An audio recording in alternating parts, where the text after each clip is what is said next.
Hey, what is up, everybody? This is your boy AJTRIP, and today we are ranking the receiving core 1 to 32 in the National Football League season 2022 and 2023. So I've done my running backs and done my quarterbacks. So please, if you have not listened or watched those uh, uh, videos, make sure you go back and you do so. You know, um, but here we are, talking about the receiving corps. And we're going to go from 1 through 32. We're starting off with the Los Angeles Rams. They are number 1. Allen Robinson, Cooper Kupp, Van Jefferson are going to be more likely your starters and your wideouts and your slot receivers. They are the ones that are going to do big things when it comes down to this season. And if Matthew Stafford's elbow stays healthy, I think he will be throwing the ball all across the field to Robinson, to Jefferson, to Cooper Kupp. Is going to be major, a major thing for the Los Angeles Rams in the passing game. Number 2, the Cincinnati Bengals. The Cincinnati Bengals led off with Jamar Chase and T. Higgins, and they got Tyler Boyd. Uh, they are going to be fantastic this year. It doesn't surprise me that the number 1 and number 2 receiving corps are the Super Bowl teams from last year. And I think no one should be surprised if they make it back to the Super Bowl again this year. No one should be surprised. Um, Number 3, the Tampa Bay Buccaneers. Now we're talking about the Buccaneers has Mike Evans. They have Julio Jones. They have Russell Gage. They was an unrestricted free agent from Atlanta. And of course, Chris Godwin will come back later in the year off his ACL tear. They also have Brashad Perriman, a speedster who had in the game against Buffalo Bills last year, caught the winning pass and scored a touchdown in overtime. So it's an amazing thing. We know Tom Brady's going to do his thing. Cameron Brate, their tight end, with Rob Gronkowski gone, and OJ Howard. Actually, he was in Buffalo, but he just been released. I think that is going to be a major a major source of talent that that they've lost over the past year. But I think Cameron Brate will still be good, and of course, when you have Tom Brady, anything can happen. So I think the Buccaneers are number 3 at the receiving core. Number 4, we got the Los Angeles Raiders. We got Darren Waller at tight end. Of course, they've signed. They did sign Devontae Adams, but they originally traded for him. We've got Hunter Renfro. We got Mac Hollins, who was a receiver, unrestricted free agent from Miami. We got some talent there in Las Vegas, and Derek Carr. This is his year to shine.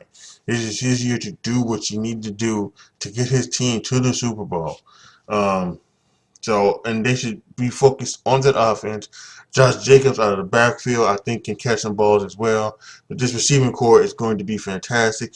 We know last year with Devontae Adams in Green Bay had over 100 catches. Hunter Renfrow had over 100 catches as well. I don't know if they're both going to have 100 catches this year, but I would not be surprised if that does happen. Big time, big time talent in Las Vegas. Number 4, the Raiders. Number 5, the Vikings. Let's look at this guy, right? We're talking about Jordan Jefferson, or Justin Jefferson, excuse me, doing the gritty, all that stuff, right? We've got Adam Thielen. We know 2 superstar studs. Irv Smith Jr. is a great tight end. And we now have this new offense. We're going to see it come about. We're going to see it's Kevin McConnell, who comes from the Rams. They're going to bring this West Coast style offense here.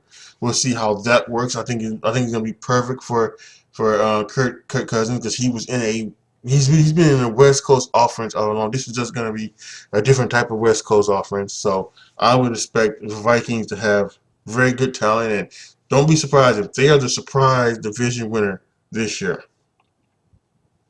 Number 6, the Buffalo Bills. You start with Stephon Diggs, who has probably been one of the biggest helps to Biggest helps to Josh Allen becoming who Josh Allen has become, but also just Josh Allen has done a lot of work himself as well. You have Gabriel Davis, who should have a breakout season this year. We know what he did in that playoff game against the Chiefs. He had 3 touchdown passes. Pass catches, incredible. Isaiah McKenzie in the slot should be a well-off thing. Then we're also going to talk about Jameson Crowder, who was an unrestricted free agent from the New York Jets, and of course the tight end Dawson Knox. Josh Allen. This is going to be a team. I think this is going to be a team that throws the ball a lot because they don't have a good running game to fall back on. If it's not Josh Allen, you can't have him run all the times. He can't. You just can't have it. So I think the Buffalo Bills have a great talent in the receiving core, and I think they're going to do something big this year. Number 7 is the 49ers. You start with Kittle, right? You start with Kittle at tight end. He's the number one receiver. He's the guy that Trey Lance needs to get the ball to early and often.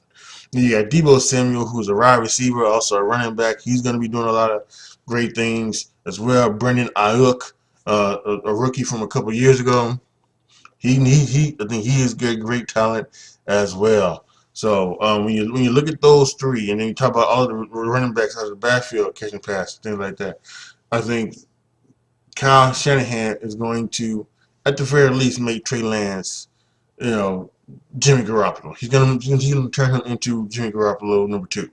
And Jimmy Garoppolo is back there, and if Jimmy Garoppolo has to come in for Trey Lance, then that will just uh, I think it may make it even more talented because I think at this point in their careers, Jimmy Garoppolo is a better quarterback than Trey Lance, but Trey Lance just has so much promise and upside that they want to go with Trey Lance. But in the receiving core, the 49ers is 7.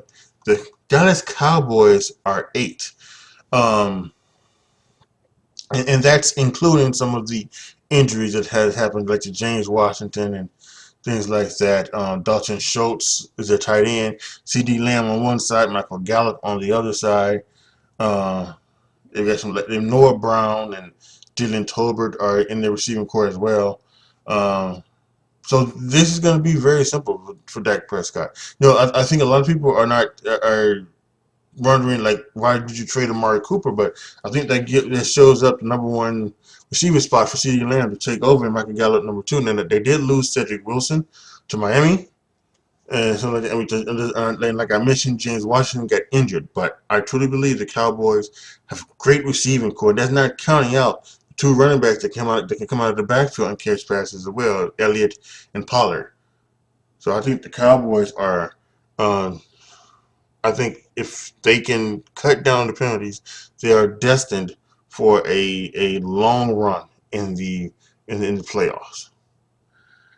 Number 9, the Seattle Seahawks. Now the thing with the Seattle Seahawks is the quarterback rankings. I had them 32nd with Geno Smith. The running back rankings, I had them 32nd with Brad Penny. And I have the Seahawks 9th in their receiving core because they got Noah Fant in the Russell Wilson trade from Denver. So he's a very good tight end on the up and coming tight end side. And then we talk about DK Metcalf, who's just a beast of a receiver, and Tyler Lockett, who has become a fantastic receiver as well. So you have to look at them and say, okay, so what else are they gonna do? You have that tight end. You have the 2 receivers, great talent, right? But then they have that quarterback, and you just don't know if that quarterback, either one of them, Geno Smith or Drew Lock, can get them the ball. But talent-wise, I think they're both, with Metcalf and Lockett, and then of course with Fant at the tight end. I think that makes them, without question, a top 10 15 receiving core. I personally have them at 9. So we'll have to see what goes on down this year when it comes to that place. Number 10, I have the Chargers. Justin Herbert has Mike Williams. They have Keenan Allen. They have Jalen Guyton, and many others in that talented receiving core. Austin Eckler can catch passes out of the backfield. Justin Herbert is going to, I think he's going to fight and battle for that MVP this year. I think he's going to do it with these talented guys in their receiving core. Number 11, the Philadelphia Eagles. You have A.J. Brown. You have Devontae Smith. You have Quez Watkins. You have Jalen Rager. You have Zach Pascal. All there, now along with Dallas Goedert at the tight end spot. True talent. All the things is going to be is can the quarterback get them the balls? Can they get them the balls on time and in space and accurately? If Jalen Hurts can do that, the Philadelphia Eagles are going to walk away with this division hands down. I truly believe. But that's all going to be depending on if Jalen Hurts is the guy to get them there. So we'll really have to see and wait about that. But the talent there is immeasurable. So the Eagles have a true talented receiving core, I think, and it's going to be great to see what they do with it this year. Um, Going now to 13. No, excuse me. 12. That's the Miami Dolphins. Now, we talked about Cedric Wilson there, going there as an unrestricted free agent from Dallas. Mike Gesicki, the tight end. Jalen Waddle, who was there last year. But, of course, the major one is the trade they got from Kansas City when they took Tyreek Hill there. And this is all going to be about, speed with them. Jalen Waddle is fast. Tyreek Hill is fast.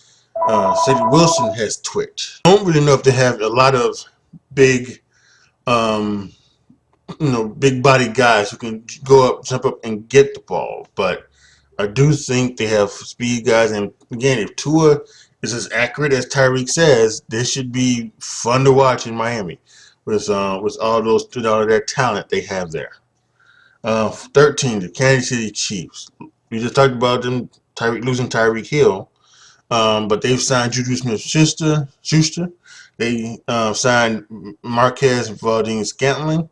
They've got Nicole Hartman there as well. They've got Sky Moore, and they've got of course the big man, Travis Kelce, because he's going to be the number one without question. And then we're going to see how the other ones can stop up. Juju Smith-Schuster looked like he was going to be a one, but once they got rid of Antonio Brown, he was really not the same guy. He has not been the same person since. McCole Hartman says he can step up. He's fast, not as fast as Tyreek, but he's still fast. So let's see if he can keep up. And Marquez Valdes-Scantling is also fast. He has some speed as well. Sky Moore, I think they say he's fast, but I don't know. On Madden, you don't have him being fast, so we'll have to wait and see if he's truly fast. But it's amazing what the Chiefs are going to be doing, and I think no matter what, as long as you have that guy back there throwing the pill, anyone can become a star in that offense. So the Kansas City Chiefs are going to still do some damage this year, and they've got some talented guys to help out Travis Kelce in the receiving core. 14, the New Orleans Saints. Now this one here is I love this right here. Right, they've moved um Jesus Christ. Taysom Hill. They moved Taysom Hill to tight end, so he's gonna be a tight end. I don't know if he's gonna be a starter or not. Who knows? But they moved him to tight end, and they have him there. And then Michael Thomas is gonna come back, healthy off of an injury played year. They drafted Chris Olave, speed demon, from Ohio State, and then they signed Jarvis Landry to be the slot guy. So James Wilson has many guys there to do so. They've also got Marquez Callaway. They've also got Traquan Smith. They got Deontay Harris there as well. Although Deontay Harris is more of a return guy, but they still got all of those guys back there. So it's going to be special to see what those guys can do and how bad they're going to do it as well. So again, it's another thing we gotta say: can James Winston get them the ball and get them the ball early and often and accurately? And if you can do that, I think the Saints are very much a contender to represent the NFC in the Super Bowl.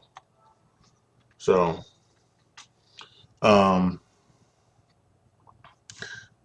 Number 15 are the Carolina Panthers. When you look at them, you look at DJ Moore and Robbie Anderson, who are already there. They've got Shee Smith. They traded for Laviska Chenault Jr. They signed Andre Roberts and Rashard Higgins in free agency. So they've got an amazing core there as well. And we know Big Mayfield is not going to be the starter. So once all of that happens, it's going to be great to see them all in action. And it's one of those things where you have to watch and see, can Baker Mayfield, you know, restart his career, and can and can he do it with these weapons that they have? And the number one weapon that you always have to mention, whether you're talking about running back or receiving, is Christian McCaffrey. He can do both, and if he stays healthy, I think he is the straw that's going to stir the drink in Carolina. Is if he can catch the ball running, if he can if you know he doesn't catch the ball running, if he can catch the ball receiving, and if he can run the ball, stay healthy this year, I think Carolina has a great chance of being a surprise team to come out of this NFC South. 16, the Arizona Cardinals. So we're talking about AJ Green, Marquise Brown, Rondell Moore, and we can't forget DeAndre Hopkins, although he will be missing 6 weeks of the season for a suspension for PEDs. But that's neither here nor there. When he comes back, he is, and they get also from last year's trade. They also have the tight end from Philly, Zach Ertz, and that's going to be incredible. So Kyler Murray signed a $20-30 million deal, just like Deshaun Watson, although he didn't get as much guaranteed money, but he needs to not play Call of Duty. When that comes out next month, he needs to um, get his shit done and become a player in this league. And Cliff Kingsbury needs to help teach him how to do that as well. So hopefully that will happen, because the Cards have a very nice receiving core, and I think it could help them out in a long season to help go to playoffs, especially when you're going to miss DeAndre Hopkins for the first 6 games. Number 17 is the Indianapolis Colts. Now here we don't have a lot of names. Michael Pittman Jr. is a up and coming receiver. I think that he has some great stuff. So does Paris Campbell. They got Alec Pierce. So they got some stuff there. But what they really need is for uh, Jonathan Taylor to be great. And something that I think Frank Reich said was interesting. He talked about that you can't be a running football team, and you need to be passing. You need to be passing. So a lot of these players are going to have to step up their game to help Matt Ryan do this and become one of the greats, or continue to be one of the greats in this game. So the Colts are at 17. The Steelers are at 18. Love the rookie George Pickens. Watch a lot of Pittsburgh Steelers preseason. He's been great to watch. Deontay Johnson is a special talent, and Clay Claypool from Notre Dame can be good as well. They signed Miles Borkin from off of the waivers of Baltimore. And they've got Calvin Austin III, who's also a rookie to go along with George Pickens. So it's all going to be about who's going to be throwing in the ball. Trubisky, Pickett. They're starting to start with Trubisky. You see how long he will last. As someone who just like to see him do some well, to see him to prove some of the haters wrong. I hope he plays all 17 games. And Kenny Pickett can just sit back and relax. And we'll see about that.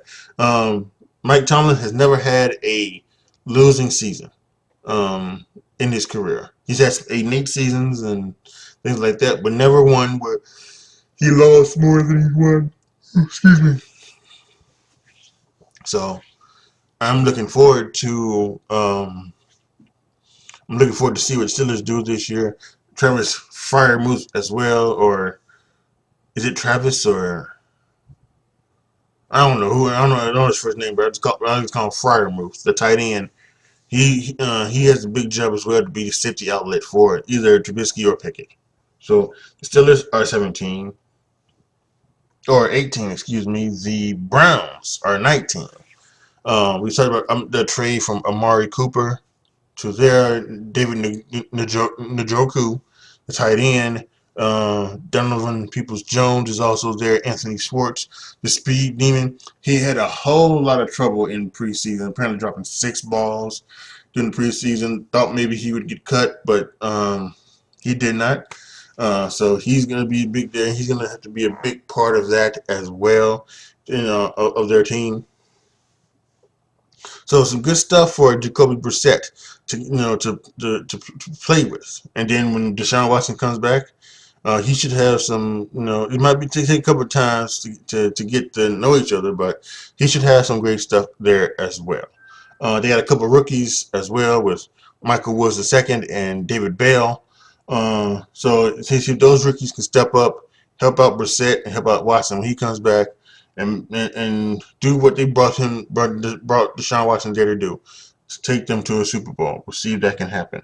The 20 receiver core is the New York Jets. Now, even though they've stepped up some of their games, they got Corey Davis, an unrestricted free agent from Tennessee. They drafted Garrett Wilson. Last year's rookie of the year, Elijah Moore. Denzel Mims, even though he asked for a trade, he is still there. Also Braxton Berrios, he was claimed off for Ravens of New England. Zach Wilson will miss probably the first couple games due to that MCL tear and knee bone bruise. But when he comes back, he's gonna have a lot of talent there to play with, and he needs to make a big jump from year 1 to year 2, and hopefully he'll have the opportunity to do that.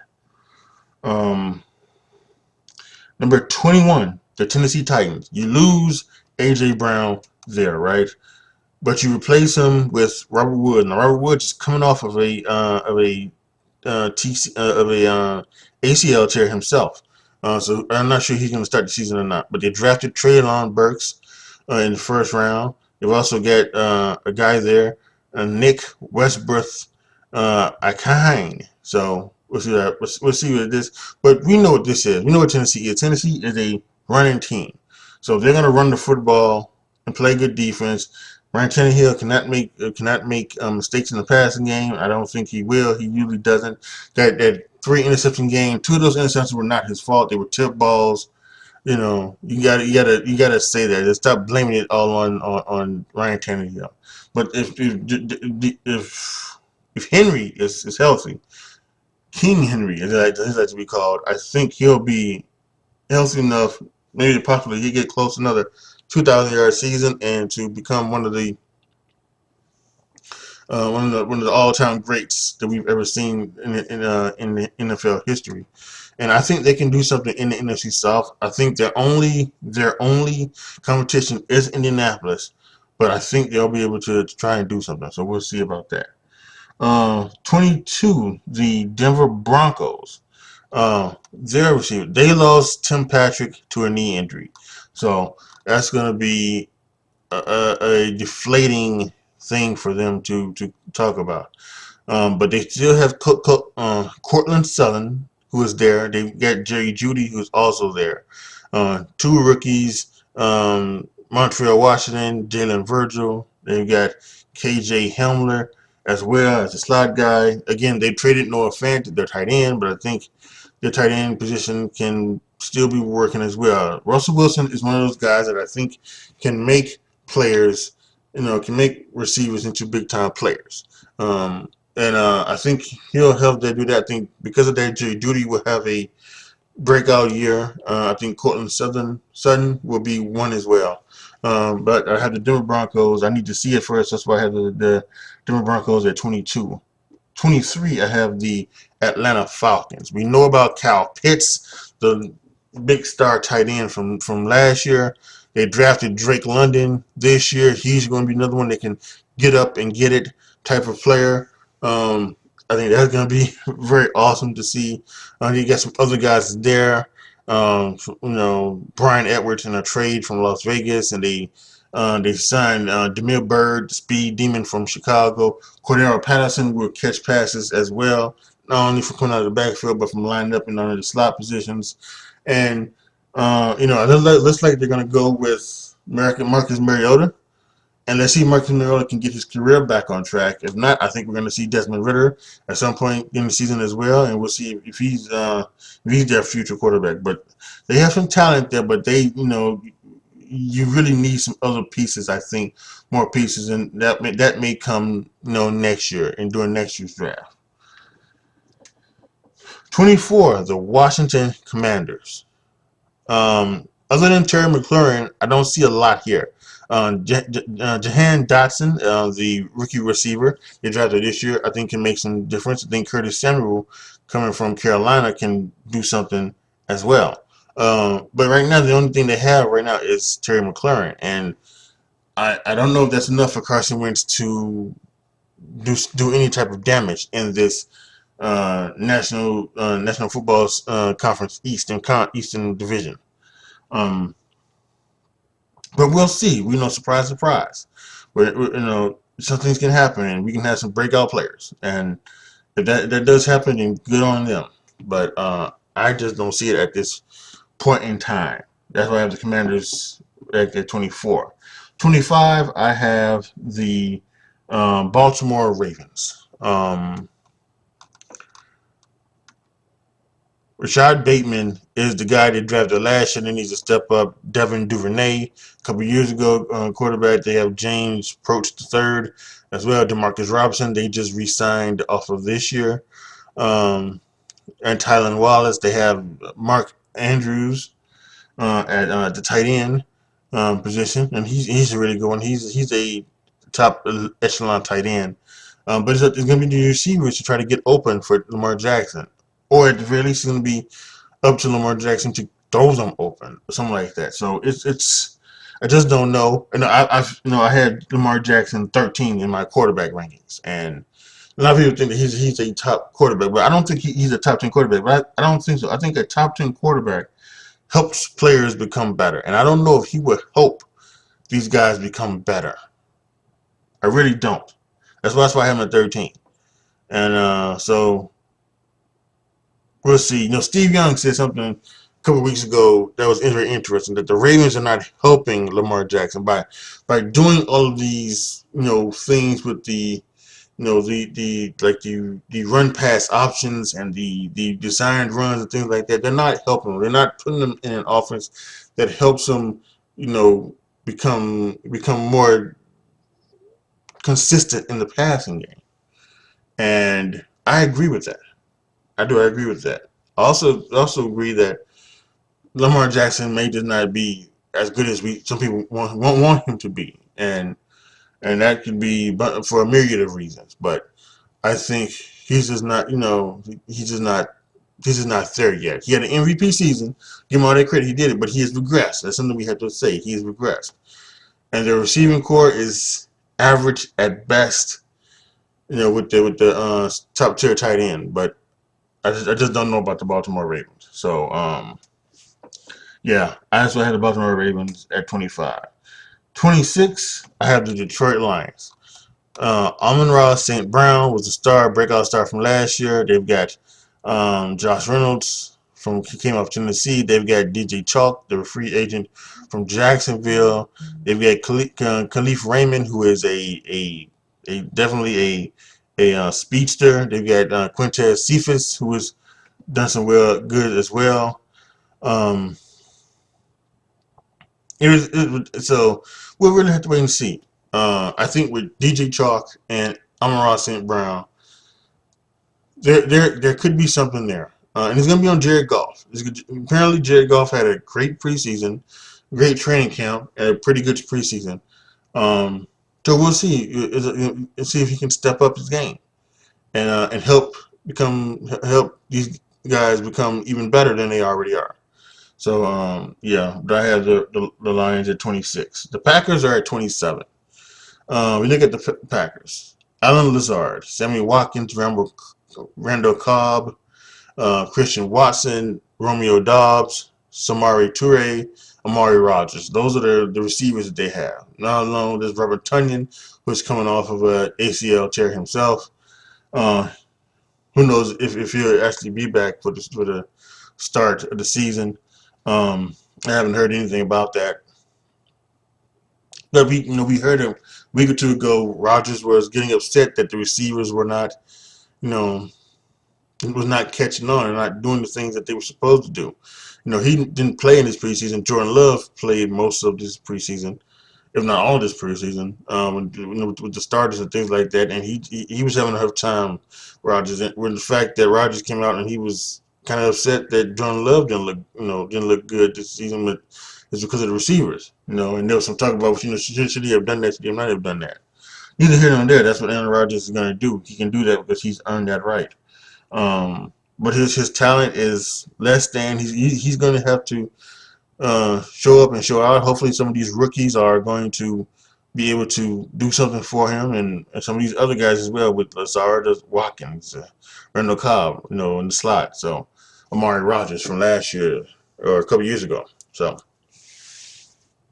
what are we going to see? This 28th receiving core of the New York Football Giants. Kenny Golladay, a free agent from last year.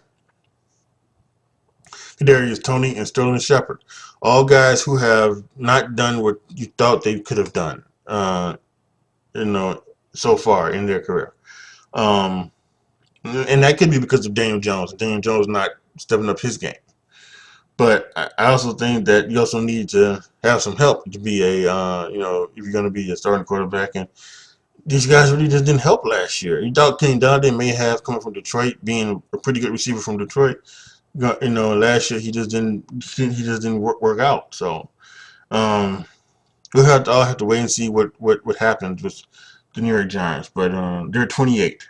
The Patriots are 29. They traded for Devontae Parker from Miami. They signed Kendrick Bourne from San Francisco. They got Jacoby Myers from a few years ago. They got Nelson Aguilar and Matthew Slater. Although Matthew Slater is more of a special teams than anything like that. So I again, Mac Jones played hell of a thing last year. I thought he was really, really, really fantastic for a rookie. But this year he needs to make a jump, and he's got some less than receivers to do so with, and we'll see if he can turn around some of these receivers and and make them better, if they can make him better. So it's going to be something worthwhile to see. I also think they get Hunter Henry, the tight end, there, so that could help out as well. Um, Number 30 are the Houston Texans. Uh, their receiving core is just Nico Collins, Brandon Cooks, Philip Dorsett, and Chris Moore are who is on their depth chart. They got 4 receivers on their depth chart. Why? Well, you know why? Because Lovie Smith is the coach. And Lovie Smith wants to run the football and play good defense. He could give 2 shits about passing the ball. That's why they have 4 receivers on their depth chart. Now maybe over the next few weeks, as we get ready to get closer to the first game, maybe they'll add some, some who maybe on waivers or who might be released or anything like that in a trade. Who knows? But right now they have 4 receivers, and that's garbage, absolute trash. 4 receivers. That does not make any sense. And I have them 30. Why do I have them 30? Because 31 is the Chicago Bears, my Chicago Bears. And Darnell Mooney had 1,000-yard receivers, 1,000-yard receiving last year. And he's the only one from last year that is on this team in the receiving part. Equinemius St. Brown was a free agent from Green Bay. Brian Pringle was a free agent from Kansas City.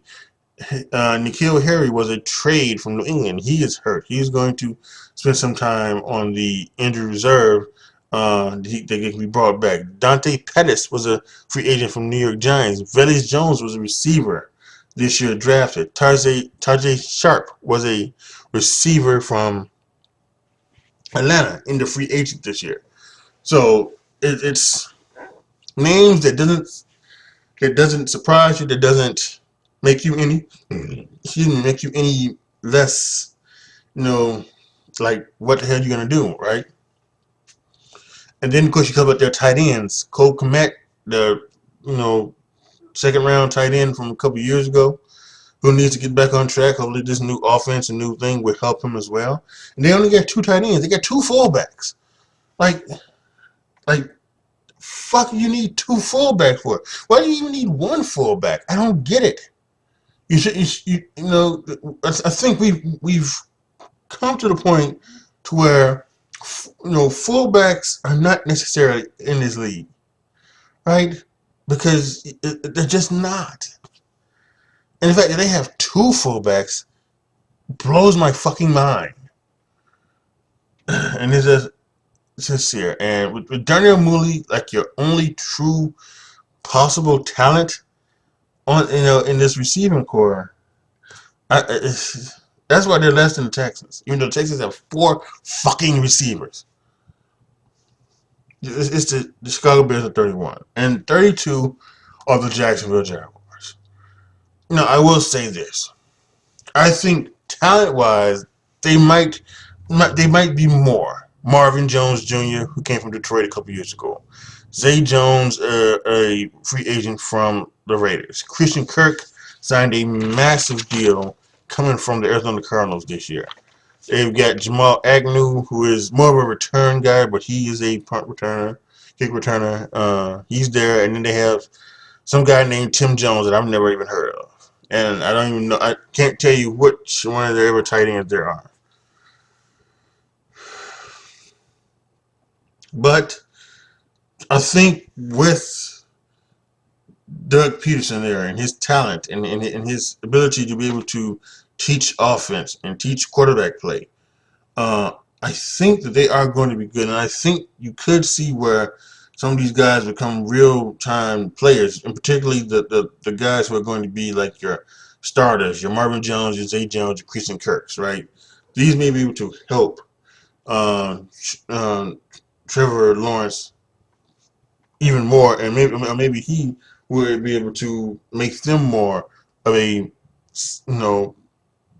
better receiving core. So, but until I see it less, I put them at 32. All right, so let's quickly recap the rankings for the receiving core. 1, Los Angeles Rams. 2, Cincinnati Bengals. 3, Tampa Bay Buccaneers. 4, Las Vegas Raiders. 5, Minnesota Vikings. 6, Buffalo Bills. 7, 49ers. 8, Dallas Cowboys. 9, Seattle Seahawks. 10, Los Angeles Chargers. 11, Philadelphia Eagles. 12, Miami Dolphins. 13, Kansas City Chiefs. 14, New Orleans Saints. 15, Carolina Panthers. 16, Arizona Cardinals. 17, Indianapolis Colts. 18, Pittsburgh Steelers. 19, Cleveland Browns. 20, New York Jets. 21, Tennessee Titans. 22, Denver Broncos. 23, Atlanta Falcons. 24, Washington Commanders. Commodores. I'm going to do that often because of damn calm. I know I'm going to do that often. 25, the Baltimore Ravens. 26, the Detroit Lions. 27, the Green Bay Packers. 28, the New York Giants. 29, the New England Patriots. 30th, Houston Texans. 31, the Chicago Bears. 32, the Jacksonville Jaguars. So there you have it. My rankings, 1 to 32 of the receiving cores in the National Football League season. Again, make sure if you have not heard my running back rankings or my quarterback rankings, you go back and you find it and do so. They're on my YouTube channel. They're on wherever you found the podcast, the audio podcast. They're there as well, so you can go back and you can listen to them and you can find out what those rankings were for that. Coming up again Friday, my NCAA preview show, where I will give you my rankings, not necessarily my rankings, but I will give you the 4 teams I am picking to make the college football playoff, break down their schedule, give you my Heisman Trophy winner, and also give you my record for the Notre Dame Fighting Irish. In past years, I have done records for the Northwestern Wildcats, the Fighting Illini, and the Northern Illinois Huskies. I'm just keeping it now to just the Notre Dame Fighting Irish if they are not in the playoffs, because they could be in my playoff rankings. You never know.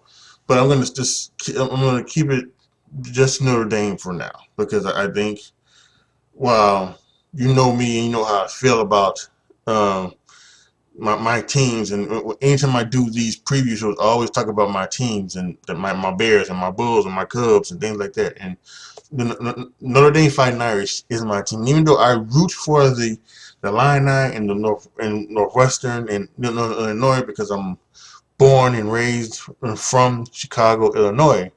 Notre Dame has always been my number one college football team, so I'm going to keep it just to Notre Dame if I don't have them already in the playoffs. So yeah, that's coming up this Friday again on YouTube and on wherever you listen to this podcast platform.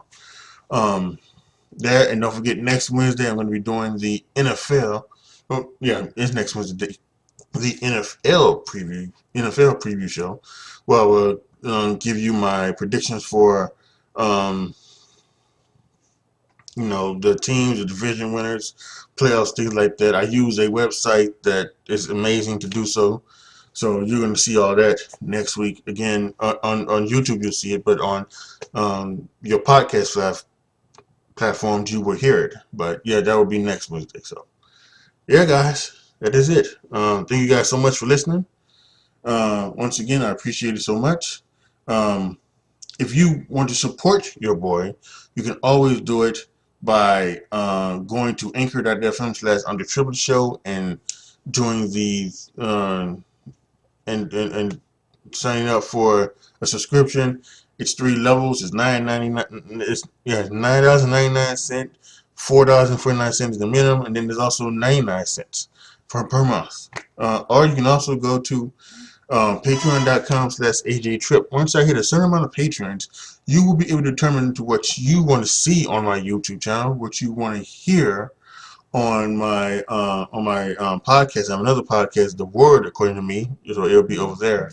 And what video games you would like for me to play on my Twitch channel if I have that video game. It's going to be between the video games that I have. So yeah, if you become a Patreon. Once I hit a certain, yeah, and I already said that. So yes, please make sure you go there and do that. Also, if you're watching on YouTube, we'll end it like this. Please make sure you click the notification bell to get any type of videos that I'm going to start to be putting out. There's a lot of things coming out recently. I got a whole bunch of stuff with wrestling coming out. Then we got 2 wrestling shows. So if you like wrestling, I'll be talking about that and so much more. I've kind of toned down on some of the other videos, some of the reaction videos, some of the try not to laughs, just because I don't have the computer that I use is not great. It's not great for doing that anymore. I'm not able to do the reaction videos and the try not to laugh the way I would want to. They it's just a shitty thing right there. And I think it's because my computer is bad. My computer maybe my computer is old. I'm not sure, but I can't find it, and it's less of a hassle to just do videos that don't involve things like that right now. Even though I would love to continue to do those reaction videos and things like that, but that's just not in the cards for right now. Maybe some point down in the future. Hopefully within a year or 2 I can get back to doing those type of videos. But for right now, it's just going to be some videos like this. So, alrighty. Thank you guys so much for watching. This is your boy, AJTRIP, signing off. Make sure you click that thumbs up and hit the subscribe button. As always, be good to each other. Y'all be careful out there. And I am out.